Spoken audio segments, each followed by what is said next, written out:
Então, nós vamos estudar cada item do exame de sangue que nos vai dar um norte sobre o estado desse órgão, tá? O estado hepático desse paciente e com o aumento ou diminuição das enzimas, o que ela nos fornece de informações sobre o estado do paciente, o estado hepático do paciente, tá bom?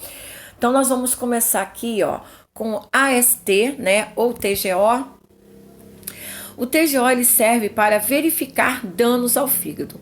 Quanto esse fígado está sendo danificado, tá? Então ele serve para isso, para nos dar um norte de como está esse órgão, tá? Qual é o dano ocorrido até agora com esse órgão do paciente.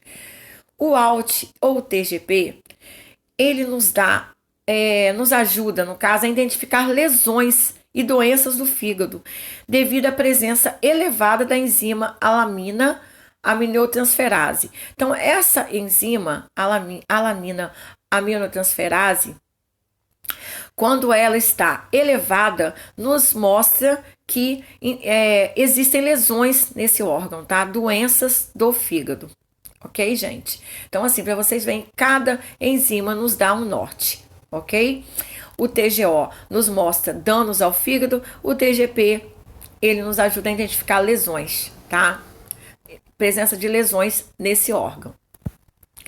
Nós temos o GGT, que está embaixo para vocês, que sugere uma doença ou condição, tá? Ou condição está danificando esse órgão, o fígado, tá? Então ele sugere que alguma doença ou condição está danificando o órgão, que é o fígado, que nós estamos estudando agora, tá? Então quanto mais alto estiver o GGT desse paciente, maior é o dano desse órgão, tá? Então, voltando, ele sugere o GGT que alguma doença ou condição está danificando o fígado, tá bom, gente? E tem o FA ou FAO, tá? É um outro tipo de exame. Esse exame FAO, ele é um teste de função hepática, tá? Ele é simplesmente um teste de função hepática, nós chamamos de hepatograma, tá? O FAO ou o FAL. O que acontece nesse teste, gente? Acontece que a fosfatase alcalina, né, ela é útil para acompanhamento de doenças do fígado. Então, o que nós conseguimos ver a fosfatase alcalina neste exame de sangue, neste teste, tá? Neste teste, nós conseguimos acompanhar a doença do fígado, tá? Por quê? Porque o fígado é o órgão que mais produz a fosfatase alcalina. É por isso que fica fácil nós conseguimos observar a função desse órgão através do aumento da fosfatase alcalina. A gente consegue observar, tá bom? Então ele acompanha, ele deixa que nós acompanhemos as doenças do fígado, tá bom? Então assim, ele faz tipo um mapeamento da doença do fígado através do exame, tá? De você acompanhar essa fosfatase alcalina. Tá? Que nós só conseguimos nesse exame de FAO, tá? De FA ou FAO, FAL, ok? Passamos sobre a amilase. Então, a amilase, gente, a amilase, quando ela dá baixa no exame de sangue, quando nós temos que fazer disfunção hepática, indica a insuficiência pancreática, tá? Ou doença grave do fígado. Ou ela está mostrando para você que existe uma insuficiência hepática ou uma insuficiência pancreática, ou ela mostra para você uma doença grave do fígado. Então, quando você faz a amilase, ela vai te mostrar essas duas situações, tá? Quando ela está baixa. Quando você encontra a amilase baixa no sangue, ela indica insuficiência pancreática ou doença grave do fígado, ok? E a última aí, a lipase. A lipase, quando ela tem níveis aumentados, indica doença no sistema digestivo, como a pancreatite. Então, ela também nos dá base da pancreatite, tá? Quando ela está elevada. Então, a amilase baixa indica insuficiência pancreática ou doença grave do fígado. E a lipase, em níveis aumentados, indica doença no sistema digestivo, tá? Ou pancreático, tá? Vamos dar um exemplo. Nós conseguimos observar nos níveis de lipase, tá, gente? Nos níveis aumentados de lipase, ok? Então, assim, só para vocês terem noção de como os médicos agem conforme o aumento dessas enzimas, tá ok? A assistência de enfermagem. O que nós podemos fazer? Tá? Fornecer dieta hipervitamínica. Então, quer dizer, uma dieta com bastante vitaminas, né? Isso nós temos que passar, eu já falei para vocês, para o sistema de nutrição, tá? Isso a nutricionista que vai prescrever. Mas a gente tem que saber que fornecer dieta hipervitamínica é a saída, tá? Hipoproteica, então com pouca proteína, tá? Muito pouca proteína, e hipossódica, com pouco sal. Tá? Isso é só para a gente entender a linguagem, porque quando a nutrição ela vem passar a visita, ela vai deixar prescrito para que nós podemos fazer o controle. Vai vir, obviamente, a alimentação do paciente, mas quando a gente sabe proteica ou hipossódica, se vem algum acompanhante com alguma alimentação fora hospitalar, nós temos que acionar o serviço de nutrição e passar para ele o que está sendo servido, né, o que está sendo ali ofertado àquele paciente. E quando a gente sabe, né, que você sabe o que é hipoproteica ou hipossódica, se você já visualiza a alimentação que seja hiperproteica ou hipersódica, você vai barrar ao mesmo tempo, né, na mesma hora. Então, assim, é bom que a gente saiba. Administrar medicamentos prescritos, obviamente, tá? Sedativos, eletrólise, diuréticos. Nós temos que administrar sob prescrição médica, com orientação médica, a critério médico, tá? E em um horário que a enfermeira aprazou para a gente fazer, tá bom? Para a gente administrar. Continuando aqui na assistência de enfermagem, orientar repouso no leito. O paciente tem que fazer repouso sim, tá? Por quê? Porque quanto mais ele se agita, mais demasiado ele fica, e também, né, a sua crise de ansiedade pode aumentar, né? Porque ele fica agitado, então a gente tem que manter ele calmo e orientar ele repouso no leito, tá? Orientar a importância da abstinência alcoólica completa, quando o paciente ele é um paciente etilista, né? Ou um paciente que tem o vício do fumo, então nós temos que pedir, né, a orientação médica para que o médico faça um antiansiolítico nele, se a gente não conseguir manter esse paciente em repouso. Ele vai ficar agitado, sim, por conta da falta da toxina, né? Da toxina, do álcool, de que ele está acostumado a utilizar. E essa abstinência, ela vai simplesmente decair em cima da enfermagem, porque ele fica agitado conosco, e nós temos que ter alguma saída, né? E a saída ou é medicamentosa, ou é a saída da orientação, do quanto a gente pode conseguir orientar esse paciente falando com ele, tá? Preparar o cliente para a paracentese abdominal. Então, assim, a gente vai ver isso aqui ao longo do slide, tá? Aqui tá mostrando para vocês um fígado normal, um fígado anormal e tem um fígado aqui, né? Deixa eu tentar aumentar para vocês verem aqui, um fígado cirrótico, tá? E esse aqui é um fígado com inflamação, tá? Com a inflamação que a gente estava falando antes. Então, como que se destoa, né, esse órgão? Aqui nós vamos falar sobre a icterícia, a foto está mostrando, tá? O paciente fica com os olhos amarelados, a pele também, vocês veem aí a diferença, a icterícia vai deixar a pele amarelada desse paciente. E nós sabemos, falamos lá atrás, tá, sobre a icterícia, aqui tá falando mais dela, né, que a cor amarelada deve de bilirrubina sobre a pele do fígado ou da vesícula biliar, tá? Então, assim, nós temos já o parâmetro da icterícia e a visualização da icterícia, né? Não vai nos enganar mais. Aqui tá mostrando para vocês uma ascite, tá? Nós falamos que não é barriga d'água, barriga d'água, nós chamamos de ascite, tá? Que é o acúmulo de líquido no peritônio.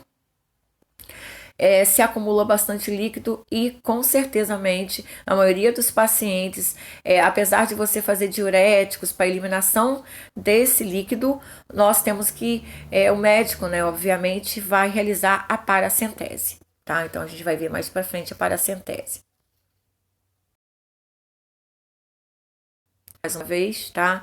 O edema de membros inferiores e superiores, você não consegue ver o acesso de um paciente aí no dorso da mão, ele tá com a mão edemaciada, os pés também, ali tá fazendo o teste do cacifo positivo, com certeza, né? Cacifo positivo, que vai ficar aquele côncavo ali, a gente fala que positivo 3 cruzes, né? Conforme o ângulo ali, né? O cacifo que vai se formar, tá bom? Aqui vamos falar sobre a paracentese abdominal. O que é paracentese, gente? Paracentese é a retirada de líquido da cavidade abdominal, tá? Devendo ser realizada somente nos casos em que os diuréticos não diminuem a ascite. Então, o paciente está com a ascite e a gente já passou várias ampolas de furosemida, hidroclorotiazida e nada acontece, tá? Esse líquido é eliminado por esse paciente. O que acontece, gente? O médico ele vai realizar a paracentese abdominal. Ele vai retirar esse líquido do peritônio do paciente, tá? Através de um catéter, ok? Ele vai fazer perfuração ali no abdômen do paciente com catéter. Ele vai chegar ao peritônio e vai retirar esse líquido ali. O que acontece com esse líquido? Como que esse líquido se forma ali dentro do abdômen do paciente? É uma coisa que nós também um título de conhecimento, né? As veias, gente, a veia porta, né? A veia porta, que é a veia do fígado do paciente, ela tem uma pressão, ela tem alta pressão nesses vasos. E o que acontece? A gente chama de hipertensão portal, tá? Que é a pressão alta nos vasos sanguíneos do fígado, ok? E o que acontece? Quando ele tem, esse paciente, ele tem baixo nível de proteína, que é a albumina,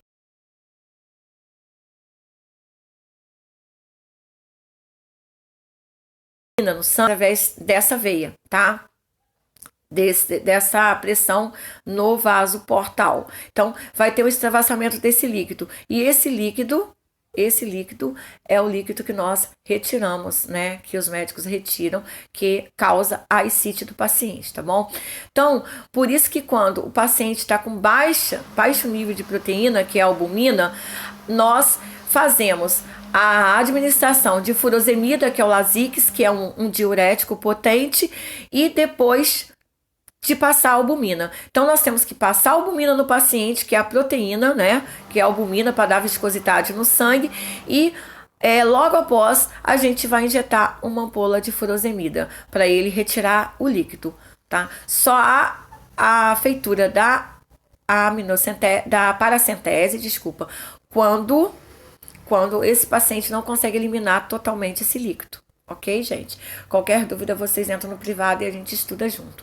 Aqui tá mostrando ali com o xizinho verde fazer a retirada desse líquido, tá, gente? Desse líquido que eu falei com vocês que extravasa pela veia porta, tá? Ok? Tá tudo entendido aí? Se não tá, a gente pode voltar quantas vezes vocês acharem necessários, tá?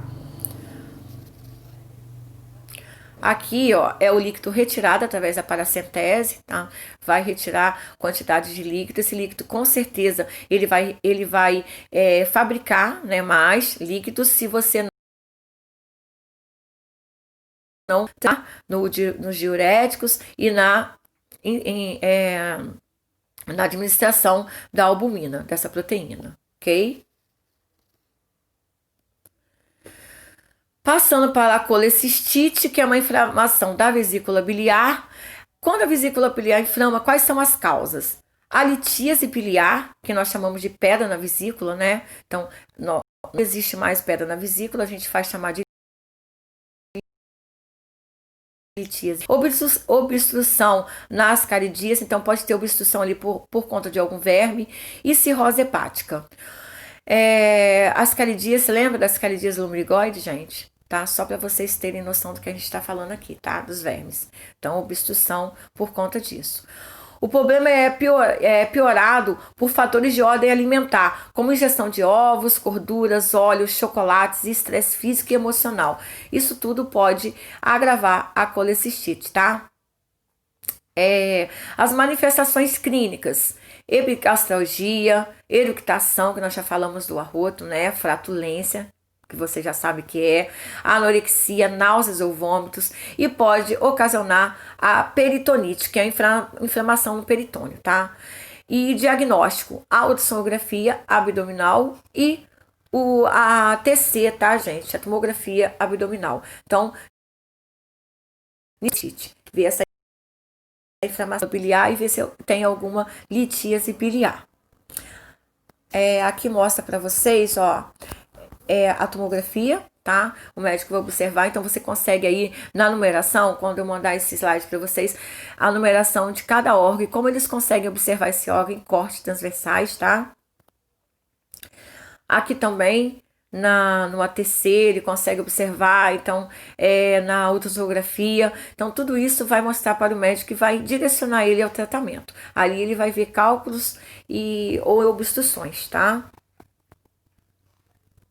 Assistência de enfermagem, preparar o cliente para a cirurgia, obviamente, tá? Fazer tricotomia, né? Nós não podemos deixar pelos no abdominais para que o médico faça a cirurgia. O que acontece? A tricotomia hoje em dia, ela é proibida, tá? Por quê? Porque quando você passa a gilete no paciente, tanto a tricotomia para uma incisão cirúrgica de uma cesariana, ou a tricotomia abdominal, vai haver várias portas de entrada, porque a gilete ela vai ferir a pele, vai ter porta de entrada para infecções. Então a gente não faz mais esse tipo de tricotomia assim. Tem que ser uma tricotomia bem assistida, tá? Com bastante cuidado para que não fira a pele. Não pode ser feita no dia, porque vai estar mais ainda sensível, né? Mas quando a tricotomia é bem feita pelo técnico de enfermagem, com todo cuidado para que não há ferimento na pele, sim, pode ser feita, tá bom, gente? Mas assim, não pode ferir a pele para que não haja porta de entrada para infecções.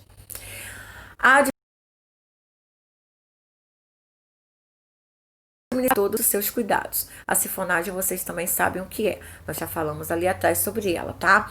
Observar sinais de distensão abdominal e icterícia. Distensão abdominal, aquele abdômen distendido que a gente já viu ali, e a icterícia, que é aqueles olhos amarelados, a pele amarelada, ver se tem bilirrubina aí sendo lançada na pele, tá, gente?